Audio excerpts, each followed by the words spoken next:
Hello दोस्तों, welcome back to our channel. तो आज हम एक्सप्लेन करने वाले हैं स्वॉर्ड ऑफ कमिंग एनिमे के एपिसोड 10 को। तो पिछले एपिसोड में उस लेडी ने सियान यान से कहा था कि अगर तुमने मुझे अपना आर्मर नहीं दिया तो मैं जंग पिंगन को मार दूंगी। जिसके बाद हम सियान यान के बचपन का सीन देखते हैं, जहाँ पर जेंगसू और उसके साथी सियान यान को बुरी तरीके से पीट रहे थे। लेकिन इसके बाद भी सियान यान इतने आसानी से हार मानने वाला नहीं होता और कहता है कि क्या तुम्हारे पास केवल इतनी ही ताकत है। तब इस बात से वो सब गुस्सा होकर सियान यान को बहुत ही बुरी तरीके से मारने लगते हैं। जिसके बाद सियान यान गुस्सा होकर इसके ऊपर थूक देता है। जिसके बाद हम देखते हैं कि जेंगसू ने सियान यान को बहुत ही बुरी तरीके से मारने लगता है और जेंगसू ने सियान यान के ऊपर पत्थर से भी अटैक कर दिया था।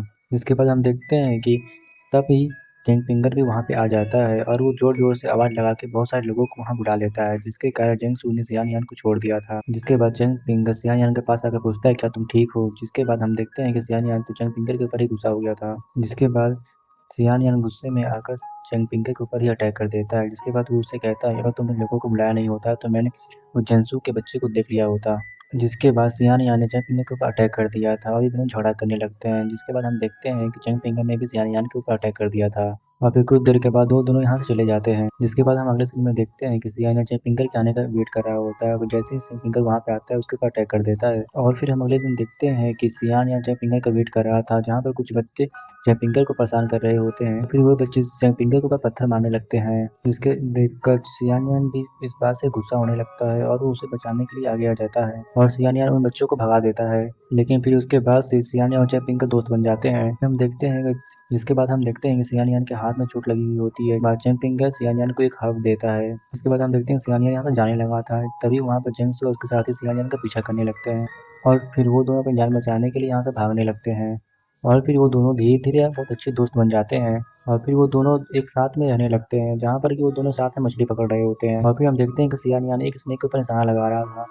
तभी वो स्नेक सियान के ऊपर अटैक करने के लिए चला आता है, लेकिन तभी चैंपिंग अपनी तेरंबाजी का इस्तेमाल करके सियान को बचा लेता है। और फिर हम इसके बाद अगले सीन में देखते हैं कि सियान और चैंपिंग साथ में होते हैं, जहाँ पर चैंपिंग कहता है कि तुम्हें अपने मास्टर की बात को माननी चाहिए। इसके बाद सियान चैंपिंग से पूछते हैं क्या तुमने कभी टाउन को छोड़ने के बारे में सोचा है। तब इस पर चैंपिंग कहता है कि इसके लिए मनी चाहिए। और फिर सियानियन कहता है कि मैं यहाँ से बाहर जाना चाहता हूँ, क्योंकि मैं बाहर वाली दुनिया को अच्छे से एक्सप्लोर करना चाहता हूँ। और फिर वो चंग फिंगर से कहता है कि तुम्हें ये हेल्प करो, तुम्हें मेरे घर पे जाना होगा, जहाँ पर तुमसे मिलने के लिए सुना भी एक लेडी आएगी और मैं चाहता हूँ कि तुम मेरा आर्मर उसे दे देना। फिर ये बात सुनकर चंग फिंगर गुस्सा हो जाता है और कहता है कि तुम पागल हो गए, तुमने कहा था कि तुम अपना ये आर्मर नहीं बेचोगे। तब इस बात पर सियानियन बहाना बनाते हुए कहता है कि मेरे सामने इतना बड़ा फ्यूचर है, क्या मुझे इसके लिए एक अपॉर्चुनिटी को मिस नहीं करना चाहिए। और फिर हम देखते हैं कि अभी भी चंग फिंगर इसकी बात को मानने के लिए रेडी नहीं होता और फिर सियान कहता है कि मुझे उस आर्मर को बेचना होगा, क्योंकि यही एक अपॉर्चुनिटी है कि मैं यहाँ से बाहर जा सकता हूँ। और फिर वो कहता है कि मैं उस आर्मर को उस लेडी को बेचने वाला हूँ, क्योंकि वो मुझे इस आर्मर के बहुत अच्छे पैसे देगी।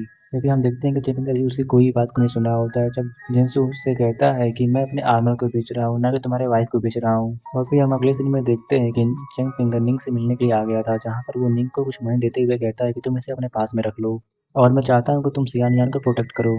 तब इस पर निंग उससे कहती है कि तुम इतने अच्छे बनने की क्या जरूरत है और यही वजह है कि तुम इतने गरीब हो। और फिर निंगे उससे कहती है कि तुम मनी को भूल जाओ, मुझे समझ में नहीं आता कि तुम्हें सियान के ऊपर इतना बड़ा क्या खतरा आ गया कि तुम्हें मुझे उसे प्रोटेक्ट करने के लिए पैसा देने की जरूरत पड़ गई। और फिर निंग उससे कहती है कि मुझे पता नहीं सियान के ऊपर इतना बड़ा क्या खतरा आ गया, क्योंकि वो अपने आर्मर को बेचना चाहता है। लेकिन जब फिंगर को भी कुछ समझ में नहीं आता, क्योंकि वो भी जानता था कि सियान इतनी आसानी से हार नहीं मानने वाला है। जिसके बाद हम देखते हैं कि निंग उससे कहती है कि चलो हम उसके घर पे चलते हैं। जिसके बाद हम देखते हैं कि जब फिंगर अंदर जाने से डर रहा था और इसलिए निंग खुद दरवाजा खोलती है और वो अब इसे अंदर लेके चली जाती है। वही हम अगले सीन में देखते हैं कि यहाँ पर एक और आदमी आया होता है, जिसका नाम लेजेंडरी हीबी है, जो कि गुआन हू एकेडमी के अगले हेड के लिए सबसे बेस्ट कैंडिडेट है। और फिर हम देखते हैं कि एक लड़का इसके सामने आता है और इसे अपने फ्रेंड के बारे में बताता है कि ये चंग फैमिली का डिसेंडेंट है। और फिर वो अपने साथ वाली लड़की के बारे में बताने लगता है कि ये आदमी मेरी रिलेटिव है और कहता है कि इसका नाम चेन डुई है। फिर बात याओ इसके बाद से परेशान होने लगता है और कहता है कि क्या ये दुनिया कोलैप्स होने वाली है। और फिर हम देखते हैं कि बासिया गुस्सा होने लगा था और कहता है कि मास्टर ची के खिलाफ जाने की तुम्हारी हिम्मत कैसे हो गई। इस पर वो कहता है क्या तुम्हें पता है कि जेंग जियांग माउंटेन के लोग यहाँ पे आ रहे हैं। लेकिन बासिया को लगता है कि वहाँ पर वो फेरी आने वाली है, लेकिन उसे पता नहीं होता है कि जेंग जहाँ पर की एंसेस्टर टाउ की गैर मूविंग डॉटर है। लेकिन हम देखते हैं कि बासिया को उसके बारे में कोई चिंता नहीं होती। उसके बाद वो कहने लगता है कि फैंगली गार्डन और जिन सियाओ माउंटेन का मार्शल आर्ट भी एक जैसे हैं, लेकिन आखिरकार भी वो एक साथ क्यों नहीं हो सकते। तब इस पर वो कहता है कि जिंगजियांग माउंटेन एक एंसेस्टर है जो कि अपने एबिलिटी को ओवर एस्टिमेट कर रहा है और इसलिए वो तो फैंगली गार्डन को चैलेंज करना चाहता है, लेकिन मुझे समझ नहीं आता आखिर उसके पास ऐसा क्या राइट है। जिसके बाद बात सियाओ यहाँ चला जाता है और वहीं हम देखते हैं कि लाओ जी अपने ग्रैंड डॉटर के साथ में कहीं आया हुआ था जहाँ पर सब लोग आपस में बात कर रहे हैं तो होते हैं कि यहाँ पे कुछ मज़ेदार होने वाला है और फिर वो लोग बादशाह के बारे में बात करने लगते हैं और कहते हैं कि वो सच में बहुत ज़्यादा ही अमेजिंग है।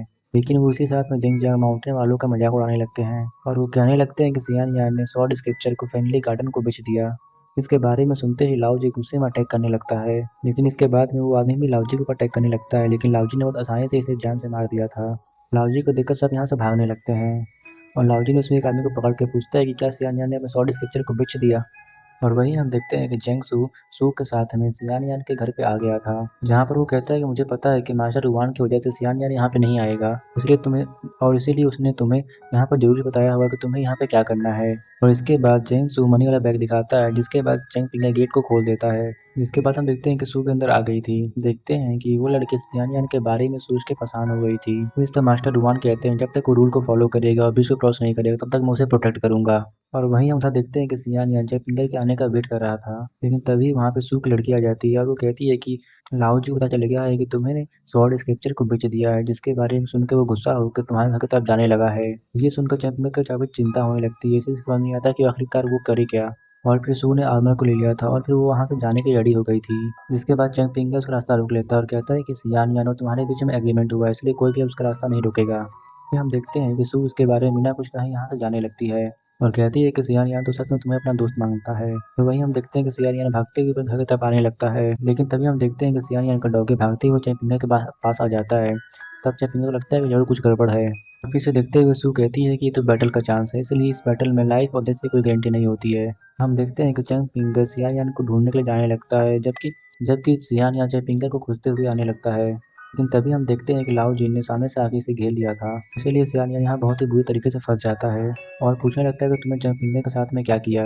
लेकिन तभी हम देखते हैं कि लाओ जी ने सियान यान के ऊपर अटैक कर दिया था, इसलिए सियान यान इसे रोकने के लिए कुछ भी नहीं कर पाता और हम देखते हैं कि वो इसके एक ही अटैक में बहुत ही बुरी तरीके से इंजर्ड हो गया था। फिर हम देखते हैं कि जयपिंगर भी भागते हुए ब्रिज के पास में आ जाता है, जहाँ पर कि बहुत सारे लोग इकट्ठा हुए थे। इसके बाद हम देखते हैं कि सीवो अपने फादर के ऊपर काफी गुस्सा हो रही थी, जिस पर मास्टर रुबान कहते हैं कि मुझे क्या पता था कि यहाँ पर ये सब हो जाएगा। और सीयू तुरंत ही यहाँ से लाओजी को खोजने के लिए जाने लगती है और तभी चेंगपिंगर भी यहाँ पे आ जाता है, जो कि सियान यान को ऐसे कंडीशन में देख के काफी उदास हो जाता है। वहीं हम देखते हैं कि सियान यान की कंडीशन काफी खराब हो गई थी। उसके बाद वो कहने लगता है कि लाओजी ने मेरे पर अटैक कर दिया, जिसके कारण मैं इतना इंजर्ड हो गया हूँ। लेकिन हम देखते हैं कि चेंगपिंगर इस बात से काफी परेशान हो गया था और उसे कुछ समझ में नहीं आता कि वो सियान यान को बचाने के लिए क्या करे। और फिर सियान यान इसे बताने लगता है कि यहाँ पर क्या हुआ और वहीं पे चेंगपिंगर इसे हील करने के लिए लोकस लीफ का यूज करता है, लेकिन हम देखते हैं कि उसका कोई ज़्यादा असर नहीं होता। जिसके बाद सियान यान कहते हैं कि मुझे लगा था कि तुम्हें कुछ हो गया है, इसलिए मैं तुम्हें ही बचाने के लिए यहाँ पे आ रहा था। और वहीं हम देखते हैं कि मास्टर रुमान भी काफ़ी परेशान होता है, क्योंकि वो उसे बचाने के लिए कुछ भी नहीं कर सका। क्योंकि वहीं सियान यान चैपिंगर से कहता है कि मुझे इसके बारे में कोई रिग्रेट नहीं है, इसलिए तुम कभी भी इसके लिए खुद को ब्लेम ना करना। उसके बाद हम देखते हैं कि सियान यान की कंडीशन काफ़ी ज़्यादा खराब हो गई थी, इसलिए वो कहता है कि मुझे काफ़ी डर लग रहा है। तो इस पर चैपिंगर कहता है कि तुम्हें कुछ भी नहीं होगा और मैं तुम्हें यहाँ से घर लेके जाने वाला हूँ। और अब हम देखते हैं कि सियान यान अपना दम तोड़ देता है और उसकी डेथ हो जाती है और फिर हम देखते हैं कि चैपिंगर के बॉडी में कुछ होने लगता है। आपको एक्सप्लेनेशन अच्छी लगी हो तो इस वीडियो को लाइक और वीडियो को कमेंट जरूर करिएगा और अगर आप इसके अगले एपिसोड के लिए एक्साइटेड हो तो इसके बारे में जरूर बताइएगा।